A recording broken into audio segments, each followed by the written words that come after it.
Magandang araw mga kababayan, magandang araw OFW, mga balitang sumainyo ngayong araw na ito.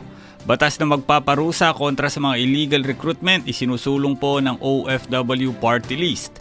Philippines keeps in mind local healthcare sector as Austria seeks more workers. EDCA sites to be used for a OFW evacuation, sabi ng isang opisyal.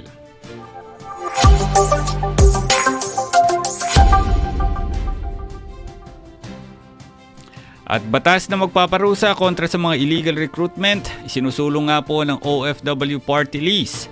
Ayon po kay Representative Marisa Del Mar Magsino, isang mambabatas, ang gumawa ng isang batas na magpaparusa laban sa illegal recruitment agency na masasangkot sa mga illegal recruitment. Para mas mapadali, mahusay at epektibo ang pagpapatupad ng batas para labanan ng illegal recruitment sa bansa, inihain ng representante ang House Bill 7865 na kung saan pinagsama-sama na ina-update ang lahat at umiiral na batas laban sa illegal recruitment na Gawing single penal law. Ayon po sa kongresista, tayo ay maraming batas tungkol sa illegal recruitments pero watak-watak ito. Gusto natin pagsamasamain upang nang sa ganon ay mas maging relevant sa panahon natin ngayon. Itinulak natin yung panukalang ito upang pagsamasamain ma-update ang batas laban sa illegal recruitment. Ayon pa sa kongresista, ito ay dahil sa illegal recruitment ay lumalaki at umuunlad sa pamamagitan ng paggamit ng online mode at multi-country transit point scheme gaya ng cross-country. Aniya, napakaraming kaso ng illegal recruitment ng OFW, partikular na sa mga bansang nasa Southeast Asia na kadalasang humahantong rin sa human trafficking. Sinasamantala rin ng illegal recruitment at human traffickers ang information and communication technology para i-profile, i-recruit at pagsamantalahin ang kanilang mga mabibiktima na nag-aalok ng mga peking alok na trabaho. Samantala, iniyayag ng mambabatas na kung ano ang kasalukuyang parusa sa mga lumalabak na illegal recruiters ay mas hihigpit pa ang parusa sa mga ito. Ayon kay kongresista, bale sa ilalim ng batas na ito, magkakaroon din tayo ng life imprisonment at fine ng penalty na halos magiging doble. Philippines keep in mind local healthcare sector as Austria seeks more Filipino workers. Kamakailan po ay binisita nga po ng Austria ang ating DMW upang mapag-usapan ang mga target nilang i-empleyo sa bansang Austria. The Philippines considered Austria, which has recently expressed opening up for more healthcare workers, as a promising labor market for overseas Filipinos.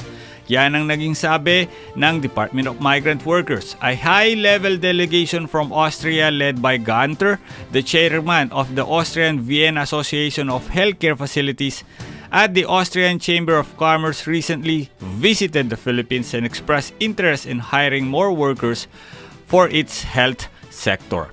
Austria will need around 60,000 to 75,000 workers to fill the gaps in their healthcare sector in the coming years, while around 200,000 jobs will be open across all the local industries. Austrian ambassador to the Philippines, Johan, explained that the partnership within the Philippine government through DMW will create win-win situation, providing an employment opportunities for skilled workers while contributing to the growth of Austria's economy.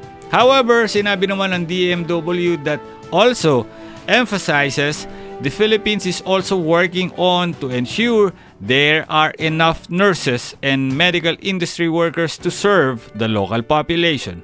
Waves of Filipino nurses moving around or moving abroad have affected the country's own healthcare system. Several local nurses groups have urged the government to increase the wages to keep the nurses from working overseas. DMW noted that the Department of Foreign Affairs advises the government-to-government recruitments would necessitate a memorandum of understanding to set guidelines with the Austrian Federal Economic Chamber and the Federal State of Vienna. While DMW po is in charge of the deployment of workers, all deals and agreements with the other countries are still handled po by the DFA.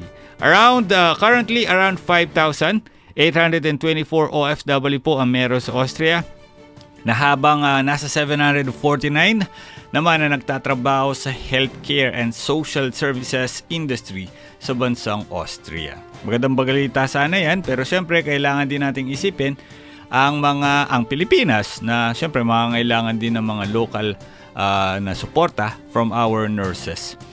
Evacuation ng mga OFW kung sakaling may mangyaring sigalot sa Taiwan, EDCA sites ang gagamitin ayon po sa isang opisyal. The Philippine government is eyeing to use the site of allowed for use by the U.S. forces under the Enhanced Defense Cooperation Agreement o yung EDCA to stage the evacuation of Filipinos from Taiwan or even in South Korea in the event of armed conflict, officials told to the Senate Committee on Foreign Relations yesterday.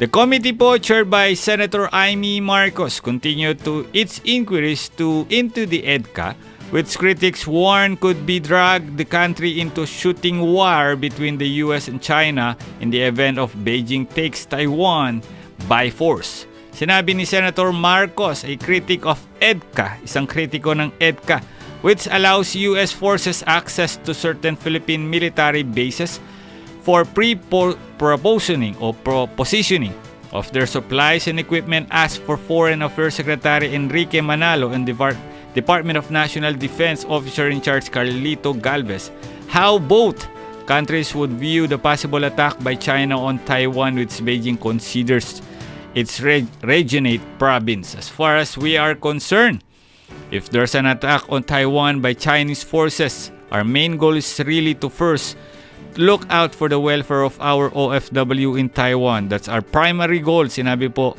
na ni Galvez sa naging pagpupulong sa Senado. Payag ba kayo na gamitin natin ang EDCA sites para sa pagbibigay o pagre-repatriate ng ating mga kababayan na mula sa Taiwan kung sakaling sugurin ng Chinese by force ang Taiwan at kunin ito sa kanila? Well, payag ako. Magandang araw sa inyo lahat, mga kababayan.